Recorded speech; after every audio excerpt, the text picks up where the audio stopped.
Woo-way, everybody, and welcome to my first ever podcast interview. I hope that the questions and the topics that we bring up bring light to some of the issues some of us with neurodivergency face and how difficult it could be to achieve some of the things that we are trying to do in life, and hopefully give guidance and steps to overcome those. If any of you are struggling with any of these things that I'm talking about in this video, please leave a comment down below.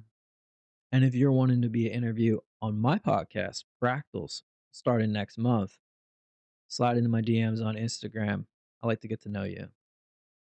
Without further ado, here's the podcast.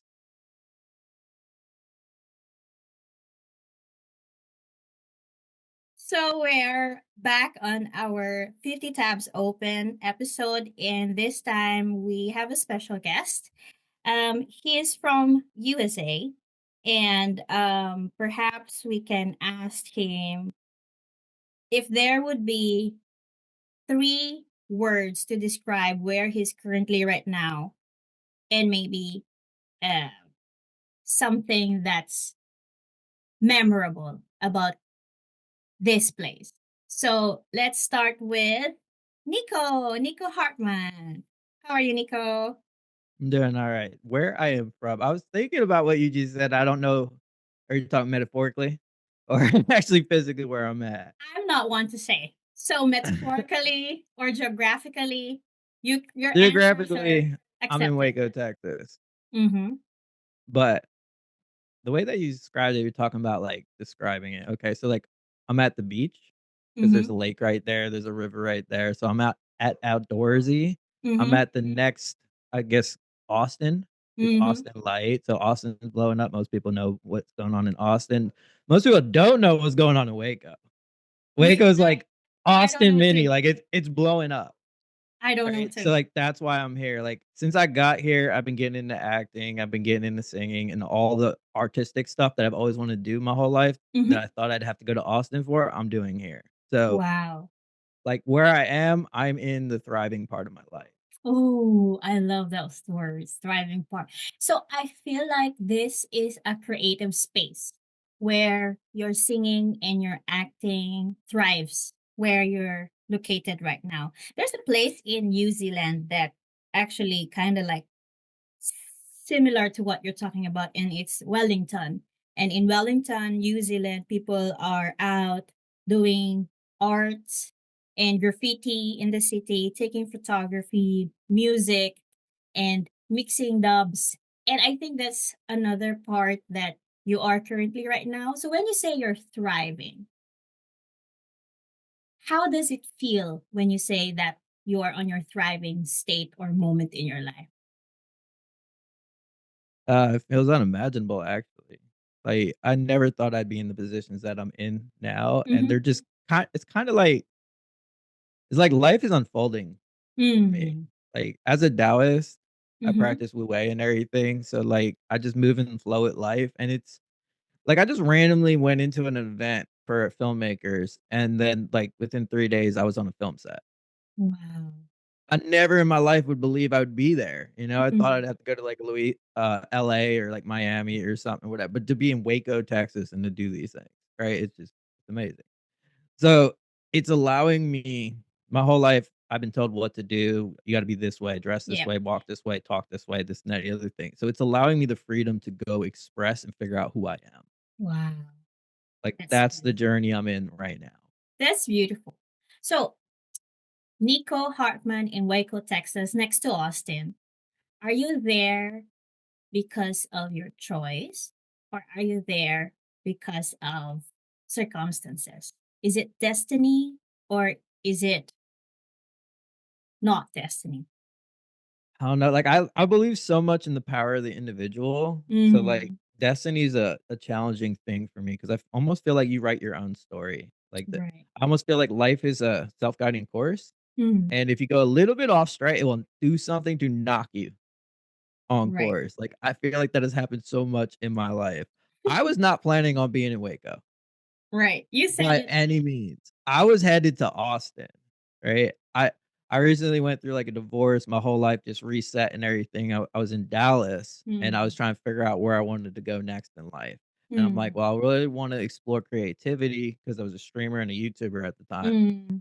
And then I was like, "I wanna really explore filmmaking. I wanna go down that route, so I gotta go to Austin. Austin's where it's gonna be," right? So I was on my way there, and I was living in a hotel at the time, and the hotel in Waco was cheaper, so I'm like, "Alright, let me just go stay there for a little bit, save up Mhm. some money, and then keep going to Austin," and I fell in love with the place. You fell in love in Waco of Yeah, Waco. and, like, I found everything I was looking for in Austin, except for the dating part. I'm still navigating that one, right? Like, the culture here is not my culture yet, like, it's Not transitioning. yet. Not yet. So, but, yeah, like, everything I thought I needed to go to Austin for, I really don't. And Wow. the funny thing is, like, I got my life together, I got my house, got everything put together, I'm rebuilding my company and everything, and it's like, now I just talked to my realtor yesterday, and I was like, "What if I rent this house out and go buy a condo in Austin?" Mm. It's like, "Oh, I'm getting there when I'm supposed to get there." Exactly. Sometimes people will always say, or for all of my life, I also had those words, I'm stuck, until I found out that I am neurodivergent and I realized I'm not stuck. The thing is, we are meant to be where exactly supposed to be because the door of opportunity will never open until unless we're ready to step inside that door. Oh, entirely, like, so I walked into, I had business cards, I had everything set up because I was building my company. I walked into this event for filmmakers Mm. just in January, Mm. right? And they had stickers, "Are you a streamer? Are you a podcaster? Are you this Mm. and that?" I had all the stickers. 'Cause I was doing all the things, and, like, I had this producer friend, he used to work in Hollywood and everything and Mm. make stuff, and he was mad as hell. He's like, "What are you doing? Why are you walking around with all that? People are gonna question you." I was like, "Question me. I've done everything on this list, I just haven't done it at your level, you know? Like, I'm Mm. starting out, I'm trying to find my way and everything, but I've literally done all I have over 200 YouTube videos on one of my channels, right? Mm. Like, I produce more content than you have, what, 2 movies? I'm sorry, Mm. like, they're big things, it's a hell of an achievement, but I've actually Mm. produced more than you. Mm. You know, so, like, when I walked in there and I went and I was looking for talent because 'cause I'm trying to create a, film. I'm doing my Mm. first short film, Mm. and I was recruiting talent, and to walk in there and to be treated with respect and Mm. acknowledgement of being a producer and a filmmaker and a Mhm. director, Mhm. it was like recognition, and it wasn't like because I had the imposter syndrome, like, the entire time into this moment. It was like I Mhm. walked in there, I had my business partner with me, I had business cards that said co-founder and Form and Inspire Media. I had everything ready to go, I was dressed to the nines, and I was like, "This is me. This Mm. is who I am, and I'm Yes. being acknowledged for it in my environment because 'cause I'm Yes. in the right environment finally." Yes, And it finally. it was finally like I finally see myself, I finally feel comfortable being myself because this is who the hell I am. Yes. I feel like um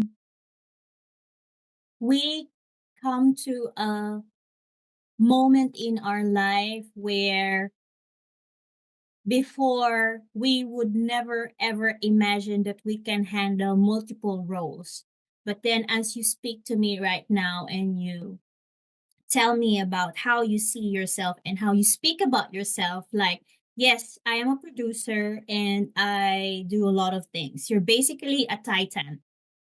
And Mhm. because you're a titan, you have a lot of things in your head and a lot of tasks that titans do. And it to another person that might sound off.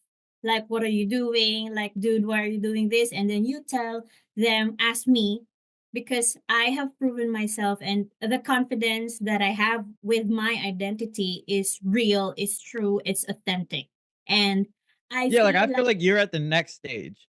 You're at the stage after my stage, right? Like, I'm right. at the stage where I'm trying to find me, I'm trying to figure out the identity and put it together and everything so I Mm, can build the confidence and the mm, resilience behind mm, it. You've already done that, you're at the next stage. I'm trying to get exactly. where you are. I feel like what what is so powerful and interesting when we are building resilience is it doesn't come when you're ready. Through that. It Like, r comes it only comes from challenge. You have to be it challenged, comes which means exactly. you have to suffer resistance, which You means you have have to to either sit suffer a down. setback Yes. or like some kind of failure or, Yes. something needs to hurt you in order for you to grow that, that muscle. Because when you work Mm. out, you tear a muscle. Yes. And that's how it grows back stronger. That's how we are. The brain is a muscle. You tear Exactly. something, a limited belief or an understanding of how the world works or an understanding Mm. of what your capability is. Exactly. And you tear that, and then you're like, "Wait a second." And this happens because your environment no longer reflects your inner world. Right? Mm. Like, you're seeing like me with my creation and everything and the filmmaking, I'm like, I'm seeing that I can do this, right? I'm seeing that I'm meant to be in here. Why do you keep telling me I don't belong? This Mhm. doesn't make sense. This is a resistance here, Yep. right? Why is this resistance in the world? It's there for a reason. It's It's to there tell for you, "Hey, there's a bias here. You mm. need to fix this. This is metaphysics. There's a bias here. You need to figure out what this is." Well, what's the bias? The bias is I believe that I'm not capable because I Mm. believe what they're saying. If I believe I'm capable, then I don't even hear them anymore.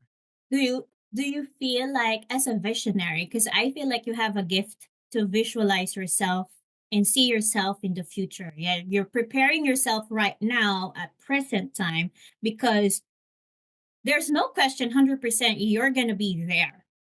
Oh, yeah, in my It's mind, just I could see it. exactly right. I So can we see are it all doing day. I already see the mansion, I see the cars in the driveway, I cannot see the partner. I still need to work on that one, but, like, I have you eidetic can. memory. So the So feeling of we know already what future holds, we're mhm, preparing and doing the exercise in the present time. It hurts.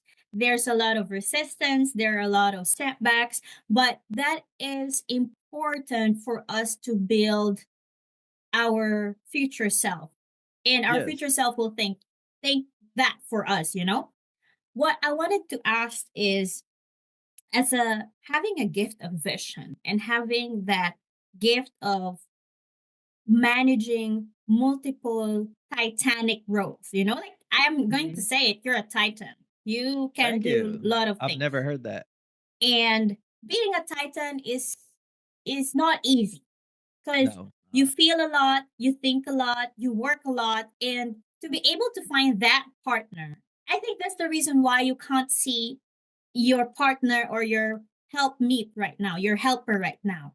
Mhm. Because in order to align with a person or an individual who has a Titan character like yours, they need to be Titan by themselves. That's what I'm trying to figure out. I'm like, do I need to find the other A-type personality that's a Titan that's go hard? Or do I find the one that's a soft and supportive role and they bring me down a little bit? So I feel That's what like I'm trying to figure. So I feel like in terms of relationships, especially we know our personality and we know how we are. We are the A type and we know our capability and abilities, right? This is Mhm. what I'm going to say. You don't chase, you wait. Oh, no, entirely. That's what I'm learning in life. It takes a process, right? Like, so because of the military and everything, I was removed basically from society and everything because I Mm, was overseas and everything. So there's a lot of areas where the normal person kinda, like, progressed, and I didn't. You know what I'm mm. saying? So, like, there's areas where I'm way ahead, and And then there there's are areas also where I'm way behind. yes, And it's so weird because, like, especially in dating, I'm now in society so much. I'm figuring out my identity and my flaws at the same time as I'm being criticized for 'em. That's hurtful, eroding that's hurtful. confidence, but at the same time, I don't need it, right? It will build it eventually. It's just hurtful in the time period. So it's like, well, you do this too much. Like, damn, well, maybe I do. Maybe I do that too much. And you don't have that confidence behind it to be like, yo, you don't do that. You're fine. Right. Like, that's not there yet. So it's challenging. That's why I'm really not supposed to be doing it yet. But at the same point in time, I'm learning I so love that. much. I love that you're saying you're learning. I love when you use the word yet, Y-E-T, because Mm, I feel like you remind me of my best friend in grade school where I learned how to bike first. I learned how to ride a bike first. He learned how to swim. We mhm. are both good in science and geography and history. And we don't tear each other down, but we Yeah, actually complement exactly. each other. I feel like what you're saying about how you were removed from the society because at some point in your life, military took a toll in your life. You Yeah. have to give up your social life, your love, your teenage years, perhaps, and you have to be able to be self reliant and self independent because you step on that role as a military man and to be abroad in a very young Mhm. age Yeah, with and then to be family. facing war at a young Yes, age and right? everything as well. And it's totally, totally fine that some of your friends or some of the individuals like your age and our age would Mhm. think that why is Nico not able to you know practice this in terms of like how to read the room or like because you have been Yeah, in dude, I don't know how to military. read a room.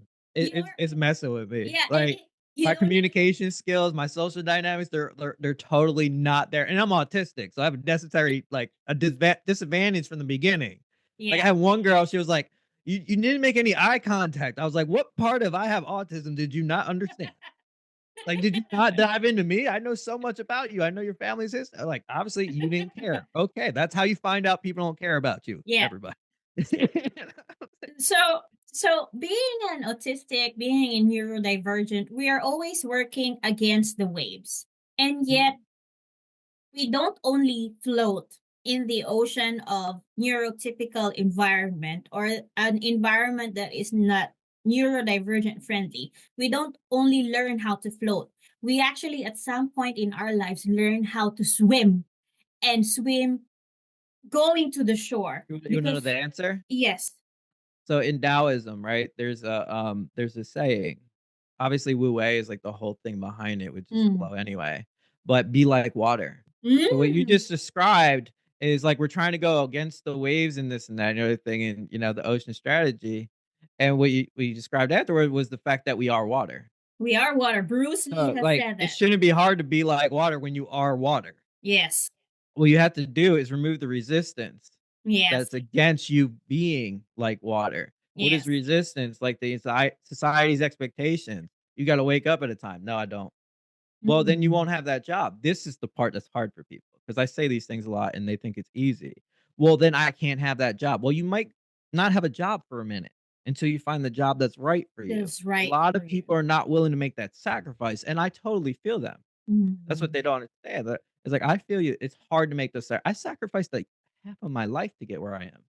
I Mm. retired at 25 because I sacrificed 25 years of my life. You sacrificed your You know what I'm saying? Like, singleness, your I don't know how do you describe your bachelor's years just to come to that phase in your life where you can have an early retirement. You are actually considered a retired personnel or a retired yeah, I am person retired. I have a pension and everything. I'm and chasing you my have a second career. pension, but Yeah. people are not able to to to to to reconcile that. I guess No, that's they're not, and their projection was hurtful, so, like, I didn't have a car for 2 years. Imagine the mm, stuff I got went through for that. I yeah. sacrificed not having a car for 2 years because I said, "I'm gonna wait until I get one at this price, and I Mm-hmm. want this car." Mm-hmm. And you know what happened after 2 years?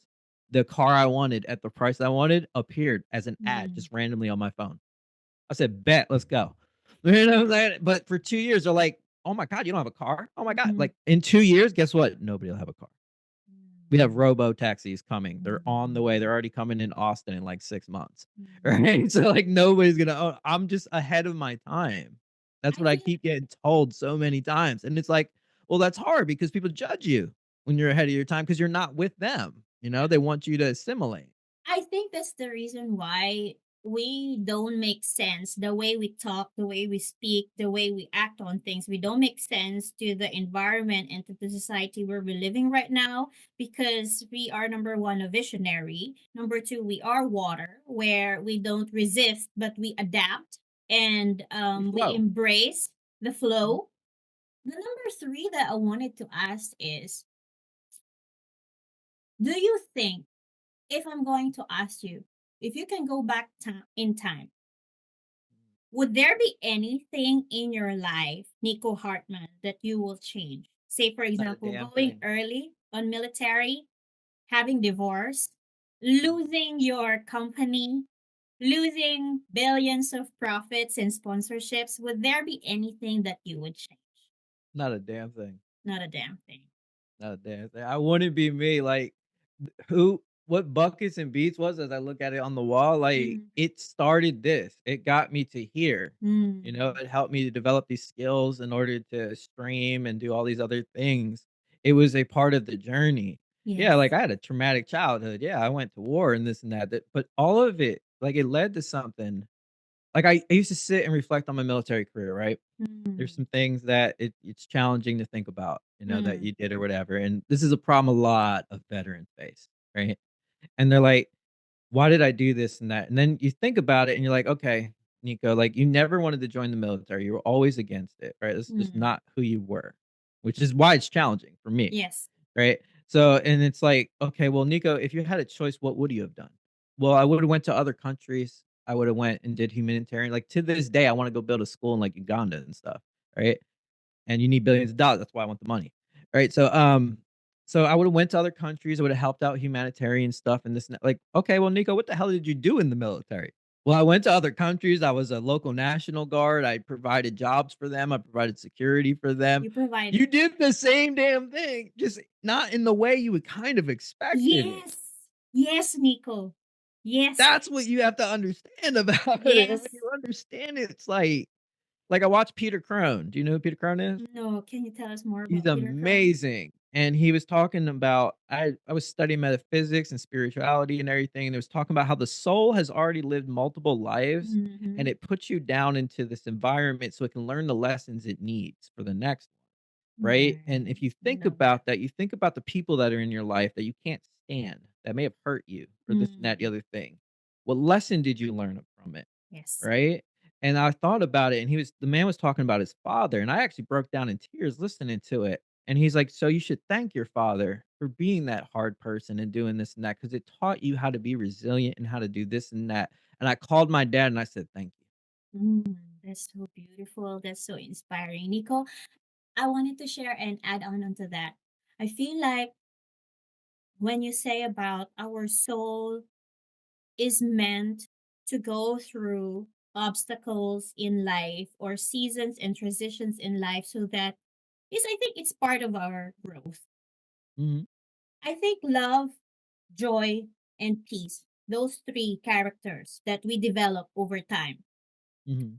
I think it comes from something that we believe in inside ourselves. It can be God, it can be faith, but it is anchored to something that we hope for love, joy, and peace. And I think what's next is kindness, gentleness, and goodness. And you know what? That comes from love, though. Yes. And the I, one thing I had to learn is love is cultivated from within. And once you mm, have enough and you filled your cup, then you overflow you're and you're looking for overflowing. anything That's out. exact. You read my mind, and I think we're finishing each other's sentence. But Mhm. when you say that you broke down in tears and you called your dad and you say thank you, I think that was love that was coming through out of you in gentleness, in kindness, and in goodness. Because we can never be kind person, or I can even not say to myself, I'm a kind person if I'm not exposed to people who are unkind to me. Well, It here's the thing, right? It's a mutually beneficial, and, like, I didn't even realize that until just now, right? So he taught me resilient by being unkind, being hurtful. Guess what I learned? Temperance and tolerance. long suffering, kindness, and patience and Mhm. understanding. So You we are need temperance and tolerance in order to have those things, though. so I just learned it just this second as I was listening to you. I feel like so yes, um people can throw bricks onto us.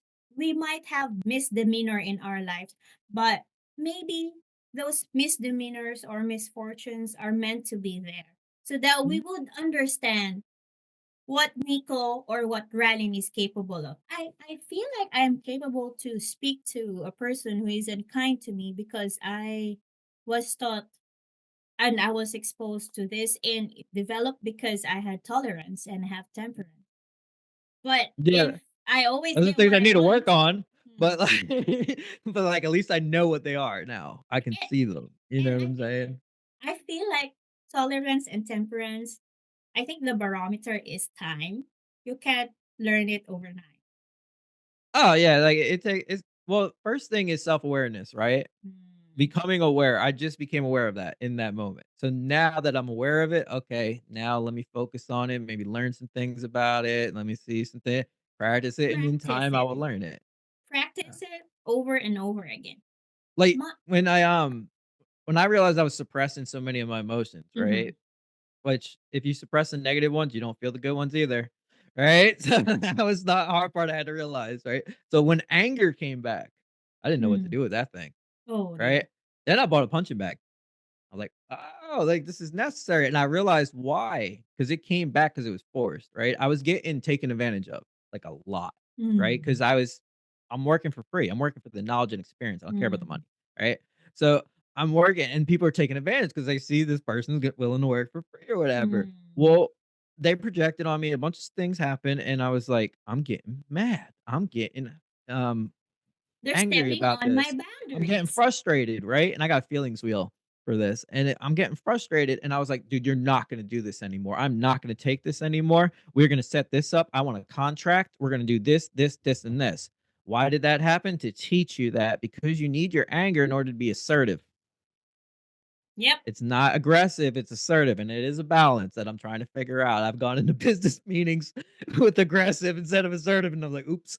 It is what it is, man. Our feelings are like pendulum that we need to feel both the extremes because we will never know how to balance the between if we are not on both sides of the extreme of the pendulum.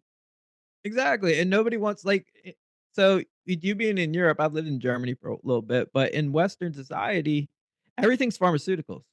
Everything's pharmaceutical. You're depressed, here's a pill. Like, depression is kinda necessary. I Like, you mean, need to feel hurt, like, okay, well, anxiety, well, here's a pill. Okay, stop giving people pills that are avoiding their emotions when maybe it's not at a clinical level. mm, Like, why are we and then they call me a drug addict because I use cannabis here and there. oh dear. Like, what? Like, dude, you're on drugs all day. You're on caffeine, nicotine, fucking Adderall, fucking Ambien, like, you're on more drugs than I am. What are you talking about right now, man? I I'm feel using a like natural herb I feel on the like ground. different individuals require different kinds of treatment, and it is so unkind or toxic to put an assumption. Of course, there are clinical research and there are different kinds of clinical trials on Mhm. different different levels of depression, different levels of Exactly, that's what I'm saying.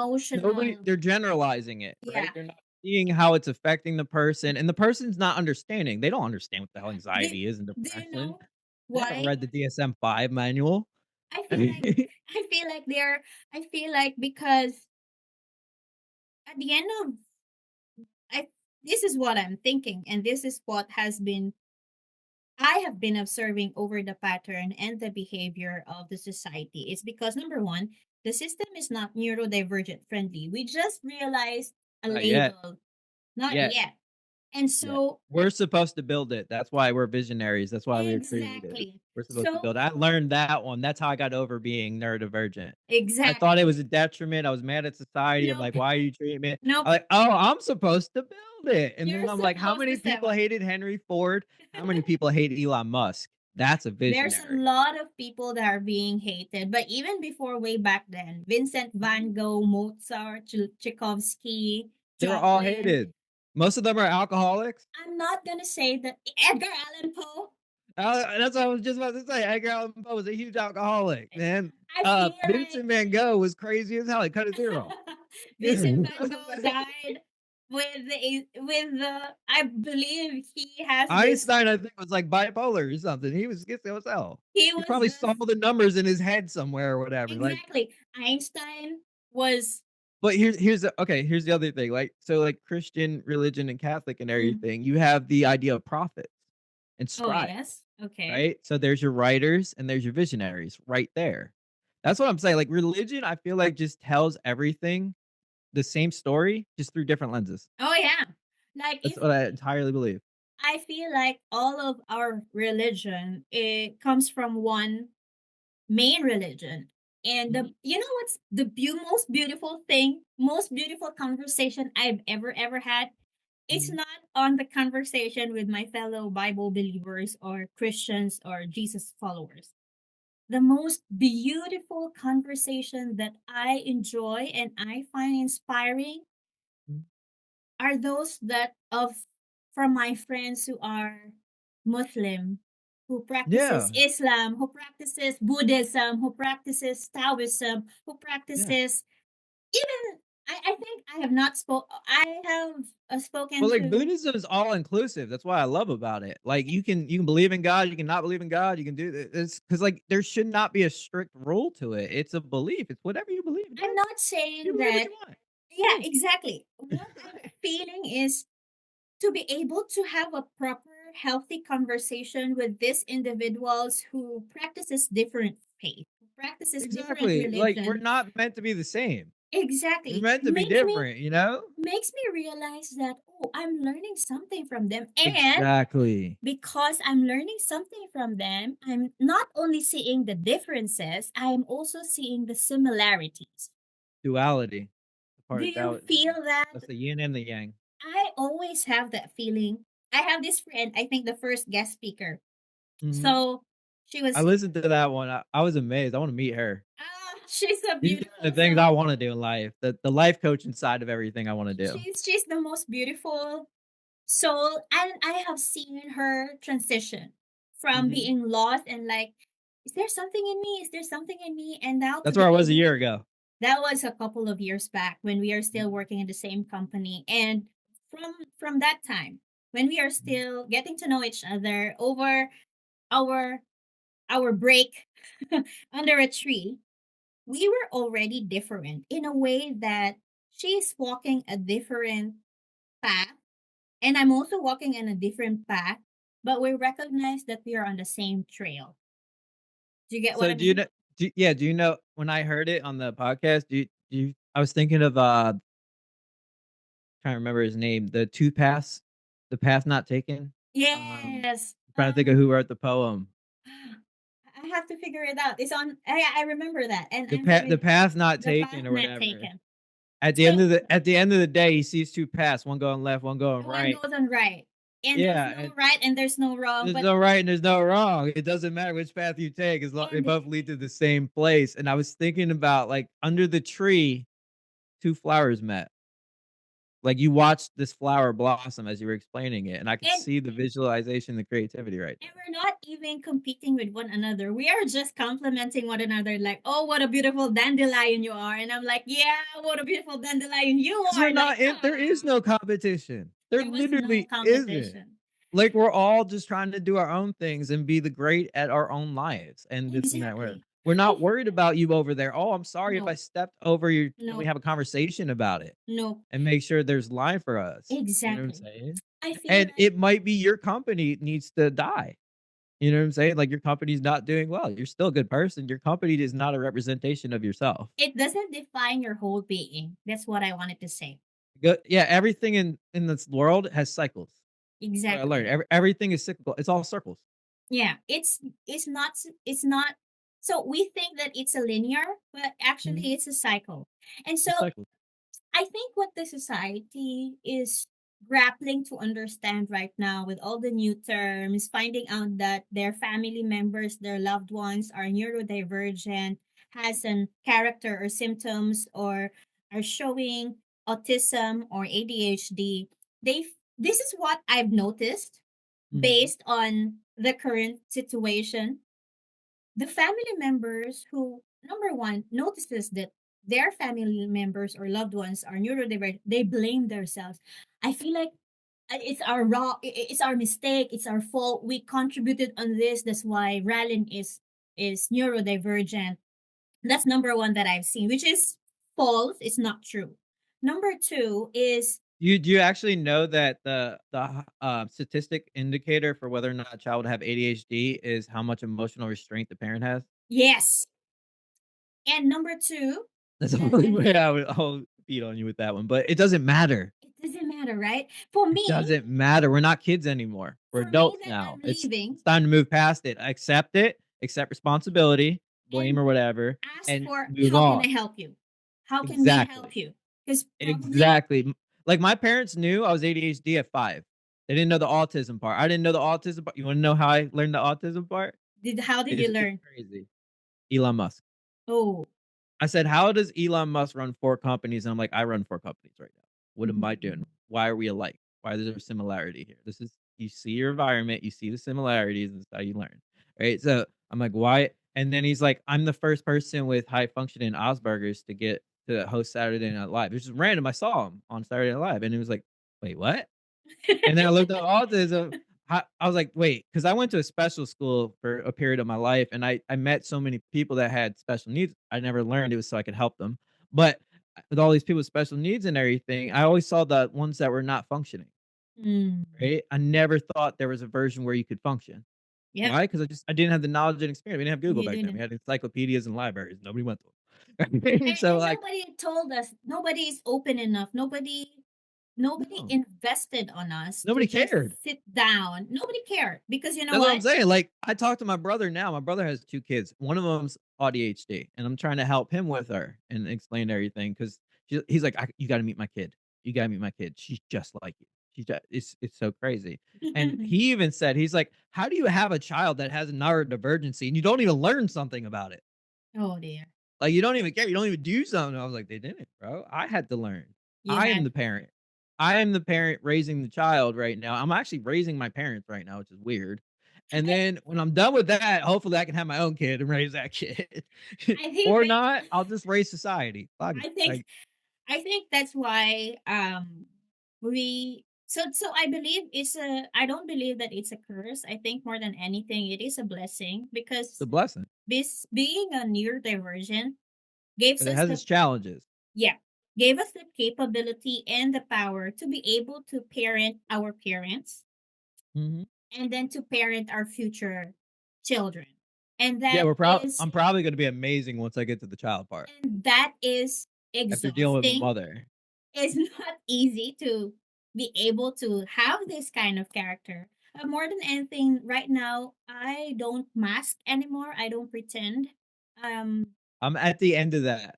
I I'm am at the very end of that. I realized how much I was masking. I'm starting to, because like, I'm also retired, so, like, you move to society, and now you're, like, also kinda removed from society, so, like, I'm forcing myself into society so I can learn these things. that's right. But, like, That's it's like, right. "Oh, you are masking, like, stop acting the way Stop people want you acting. to, Yes. stop doing what they tell you to, find Yeah. yourself, man." Like, yeah, when you're younger, you're gonna have these rules and shit in place Mm, that you might have to kinda abide by mm. because society's stupid.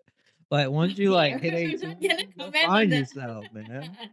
So, with regards to our neurodivergency, Mhm. was it?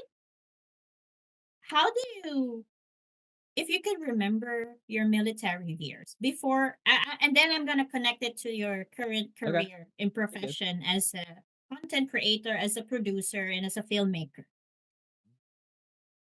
How did you think your ADHD and your autism help you survive military, and how do you think it is empowering you in your current career?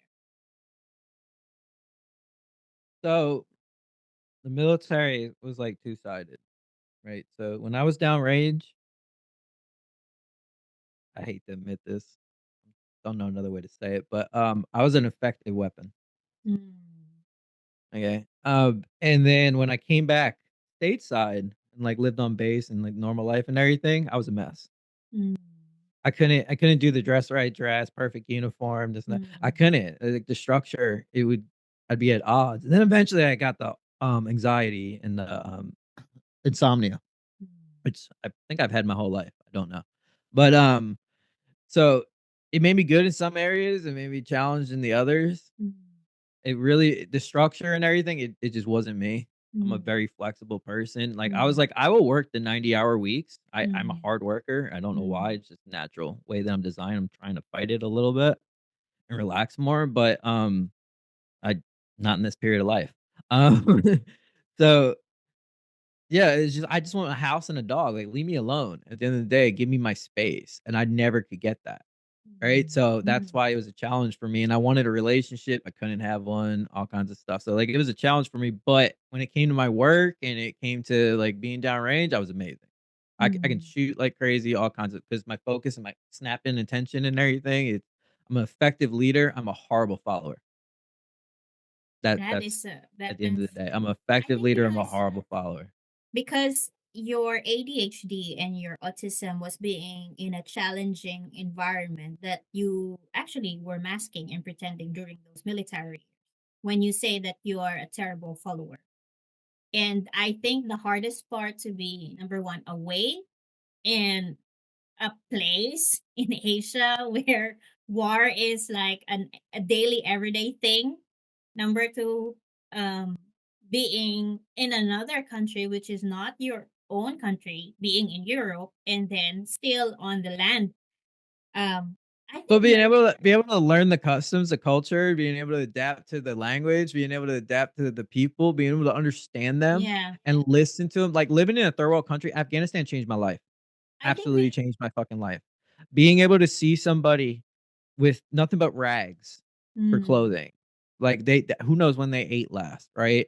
Their house is mud that they drew from the ground and built their house. I said, "Why the fuck do I need a mansion?" When mm. this man built his thing from the ground, And then has it was. nothing, and he's happy as hell. He has a smile on his face from ear to fucking ear, right? And I'm like, he lives in a I'm like, "Dude, I want too many things." And I came back to America and the materialism, like, I Was don't have gone. materialism. Yeah, it's gone, So right? I don't care. Like, I want some nice things and I like, enjoy them, but I don't need that. you don't. So you know what you need and you know what you don't want. And this is what I'm going to ask. Mhm. Was your autism and ADHD sensitivity heightened when you're in Afghanistan because you feel everything? But then there was no space and time for you to self regulate. Because for me, when I feel everything, I need my own space and time to self regulate for my downtime. Otherwise, I'd be having my anxiety attacks, panic I attacks. felt I felt free. You felt That's the free. weird thing about, like, Afghanistan and Iraq. I felt free. I wasn't worried about bills. I wasn't worried about my meals and making a meal. I just went to work, did my job, and came home, played video games, you know? Like, Mm, it was the most freeing I ever felt in my life, mm. right? Like, it's weird, man, but, like, I'm not gonna lie, it has its challenges, its setbacks. It did affect me, Yeah. and I come Yeah. back. But, like, at the same point in time, it taught me so much and made me so that's why I say, like, I don't regret a thing, and then what that allows me in this environment, it allows me to know what I want, dude. I want my freedom and authenticity Um, to say whatever I want. Like, that's so that's why beautiful. as an influencer, I was becoming Buckets and Beats. I was taking on the persona. It was whatever the chat wanted. It was whatever, the fans wanted, and I said, "Fuck this, man. I just wanna be me. I just wanna get on a mic, say my thing." Like, I know I'm an interesting person. I know I got things to say and You everything. are. Like, I don't shut the hell up. So, you know what I'm saying? I want and then podcasting came, and I was like, "Boom!" Like, that's what I wanna do. Like, streaming. I literally streamed 16 hours a day. All I did was talk and play a video game. Yeah. I So was like, this is "Dude, like, this is what it was made for me. This is what my mm, life was." I drove Lyft. It was one of the happiest things I ever did in my life. aw. It's I funny can't do thing it anymore, because though. people like Albert Einstein figuring out the law of relativity was doing the most mundane, ordinary thing as a postman or in as an officer. Being Uh, of service. yes, being a service, right? Yeah. And came on his brain how to calculate the theory of relativity. And that is so much beautiful. I think for us neurodivergent, I think we are supposed and we are allowed to do nothing Mhm. so that our creativity and our authenticity will come Where it hand in comes hand. from. Where it Yes. comes from. Like, that's why I love my life. Like, everything in my life is flowing. Ever since I Mm. practiced Wu Wei and I started following it, like, I just non-action, like, things are just coming. I'm just being myself. I'm being more authentic. I'm being more present in things that I'm doing, and opportunities are just unfolding in front of me. Mm. The moment I'm you give in and you say, yes, this is me, and there's nothing wrong in me, I know that I am made and built differently. I know that I am a titan in my own world and in my own space. But yes, I am a titan and I'm going to use it to impact and influence other people in a good way and in a Yeah, sustainable, thriving way. exactly. Like Because, I got tired of telling people what the fuck to do. Like I wrote self-development if you follow my medium. Like I told people what to do, and there's this line in Field of Dreams where he's like, I'm tired of telling people what to do. I want them to think for themselves. And I say, yes. That's exactly what I want to do. I'm tired of telling people what to do because then they call you an asshole and know it all. oh, Like I don't want to do that. I want to help you find the ways to remove the problems in your life so you can live the life you want to yes. live. And I've had people like worry about yourself. I'm like, dude, I'm good. That's why I'm worried about you. You know what I'm saying? And I enjoy helping you. I feel Like I like had some guy, I was trying to remove a dog from his property. I was calling the city. He got upset with me. I'm like, okay, your property. I'll do it. I'm also trying to help myself because your dog is bothering me while I'm trying to walk. But okay. this is so funny Politics are because crazy. what are the things that, since I think in our lives, we have this instinct to help, to initiate, to be a doer. Mm, Can you remember a time where you just acted on it out of goodwill, out of something, and you did not regret doing that? I'm going to start first. I said yes on fostering a child that's not mine for 1 month. mm, And why I did it? I think because I had a miscarriage. I think I had, that was me telling myself, yes, I am grieving, but I'm going to put grief not even in my co pilot seat, not even at the back of my car seat. I'm mhm, going to put grief on the trunk of my car. And I'm going to say yes on fostering a child because I know I don't have kids in this lifetime, but I'm a mom mm. and I can do that. I think that's what I wanted to say, that I said yes and I didn't regret it. Was there a moment in your life where you just acted on one thing? It did not make sense during those times, but now as you look back, you're able to say to yourself, yeah, it was meant to be that way. I'm thinking about my entire case. Like that's what's triggering me. I don't know how much I want to unveil. Um, yeah, my case, I acted in 100% what I believed was right in the moment and what I had to do in the moment, and it cost Mm, me everything. I'm so sorry to hear that, but look at you now. Um, But yeah, exactly.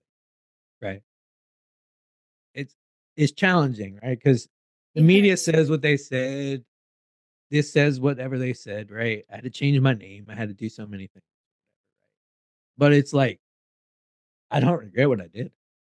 And I 100%. think, I think, I think the, I think It the was just the authenticity. environment that it was done in, which they did, and I can't do anything about that. That's what irritates the hell out of me because they're doing it to other people, and I Mm. can't stop. But one thing that That's what pisses me.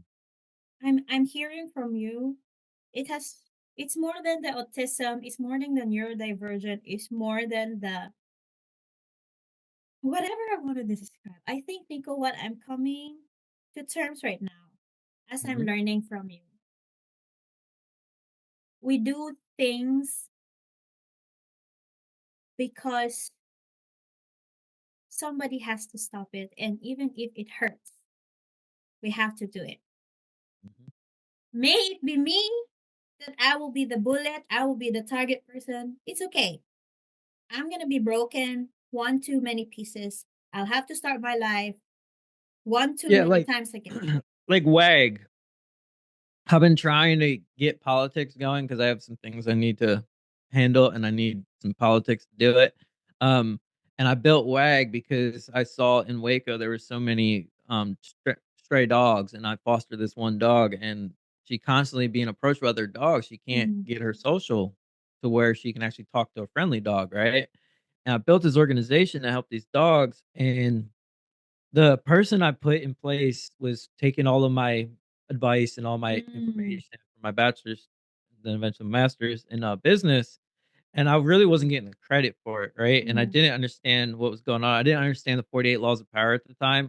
Mhm. Amazing book. I don't know how many people I want to give it to, but um, and I outshined the master, and I didn't realize what was happening. And we somebody hacked into our server, stole a private conversation from an individual that he thought he could speak freely to, Mhm. and I noticed it, and they were using it to basically make us look like the villain so they could look like the hero, right? Yeah. And I jumped all over him. I said, "If you don't take that information off, I will call our authorities and we will sue you for libel," right? Mm.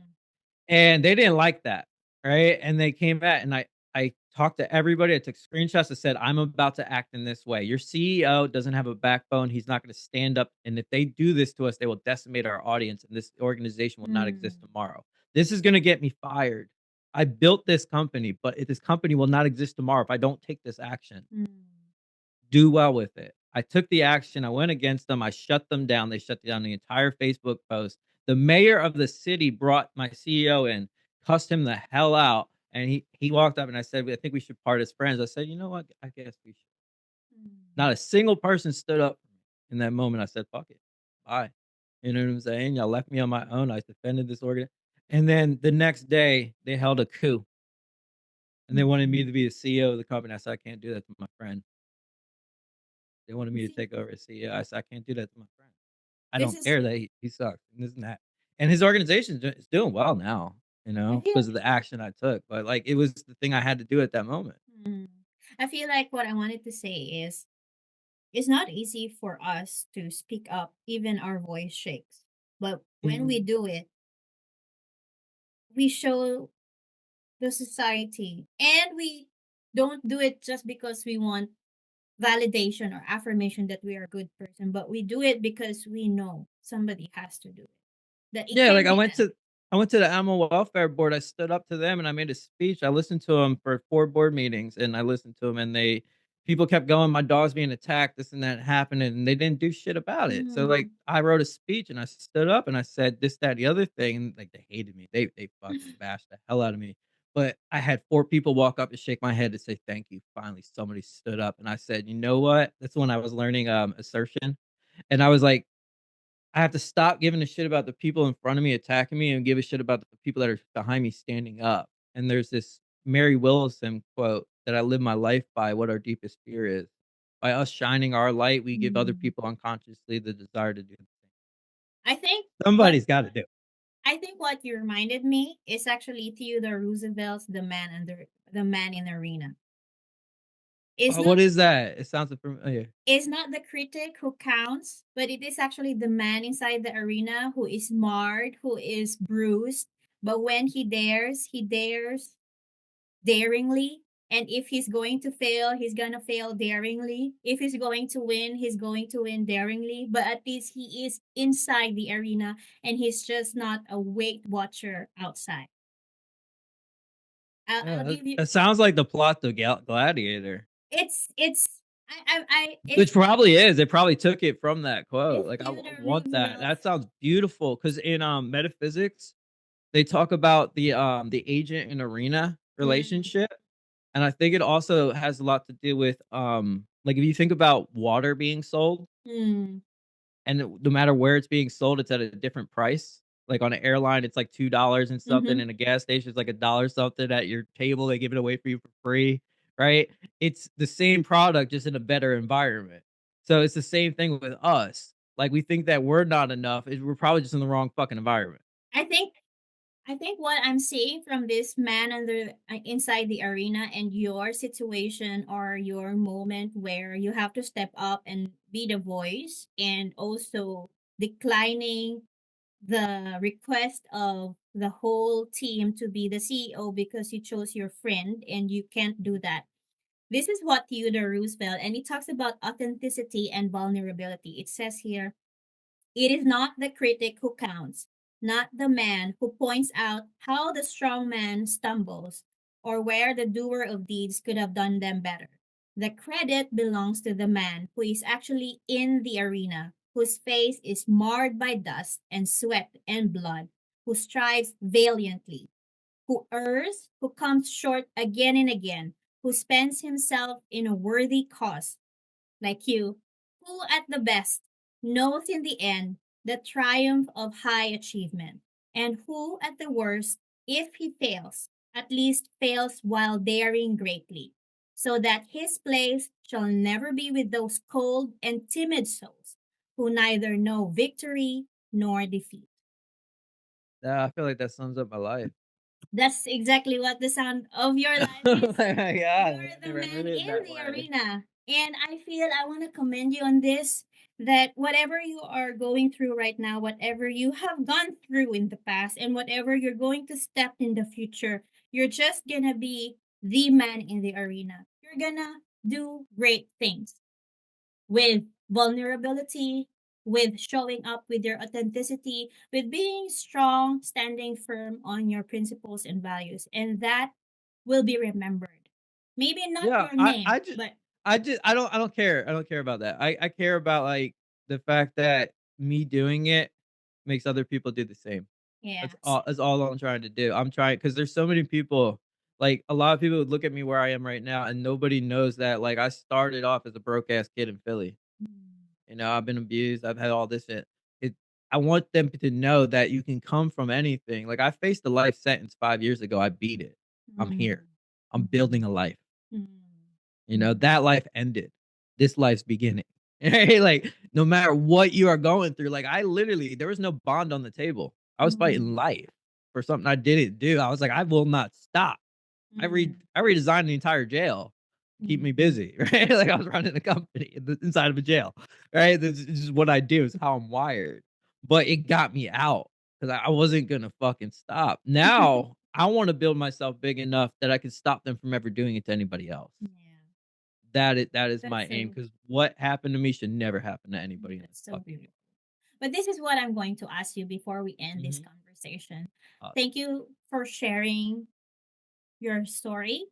because there are listeners out there who are losing hope, who feels like they have been abused, exploited, accused by the society or by situations, and they just acted out of goodwill and they are being Mhm. punished. And yet they think, is there life after this? But this is what I'm going to ask you. Not going to ask you to talk to yourself whatever year old you were back. But imagine yourself, because I know you can see yourself when you become 50 years old. And that's a golden year. Yeah, but here's the problem with it, right? Because I want people to know this. That's part of the MPD. That's Yeah. part of the delusions of grandeur, right? Mm, You have to have delusions of grandeur in order to believe that you could do something that you can't. It's not a mm, bad thing. It's how you mm. use it. That's how you use it. What are you going to tell your old man, Nico? I did it.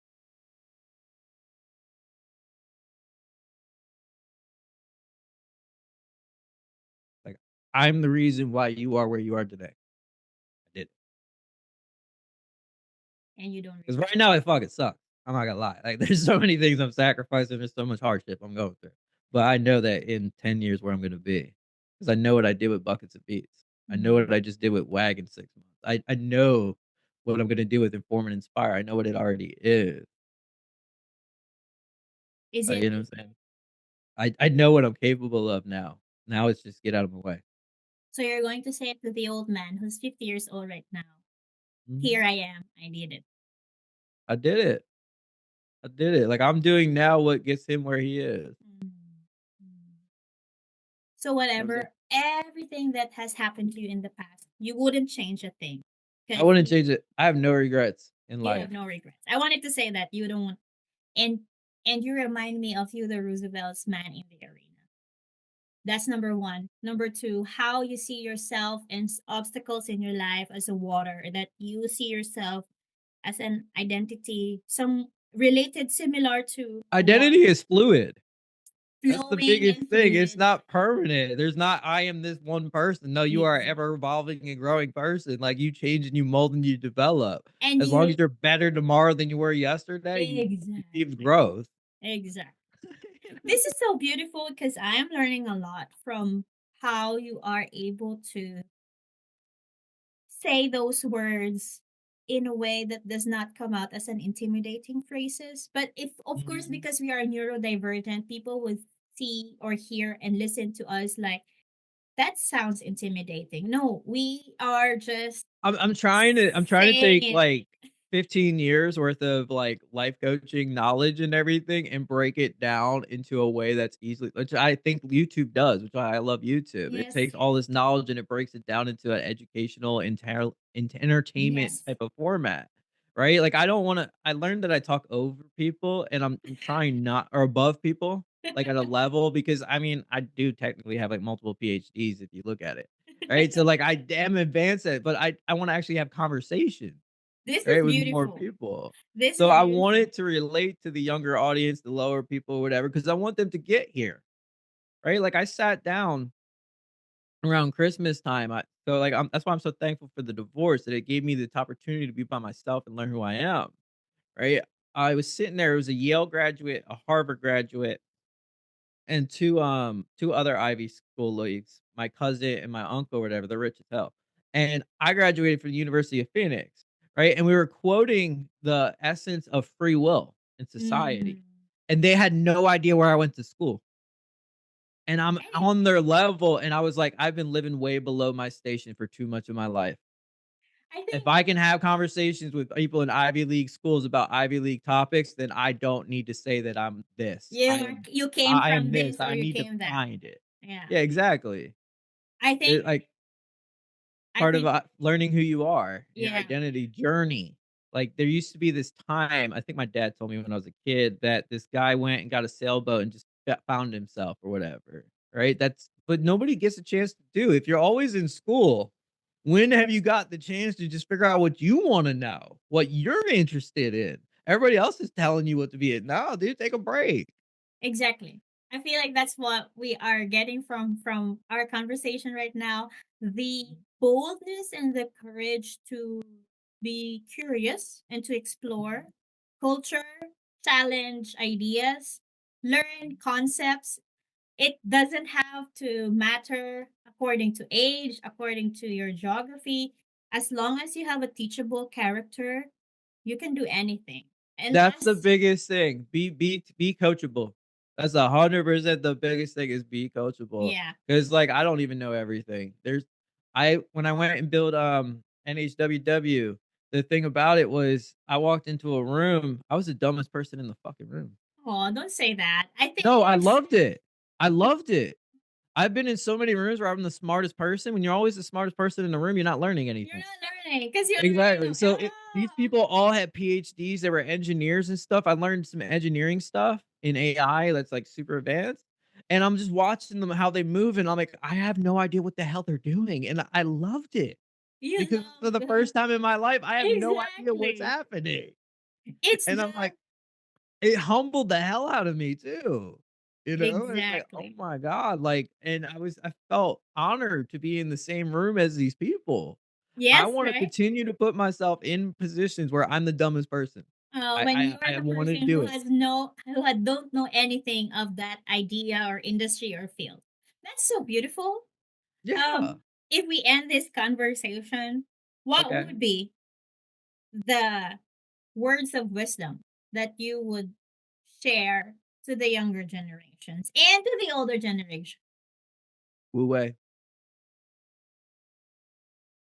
My answer to everything in life, Wu Wei.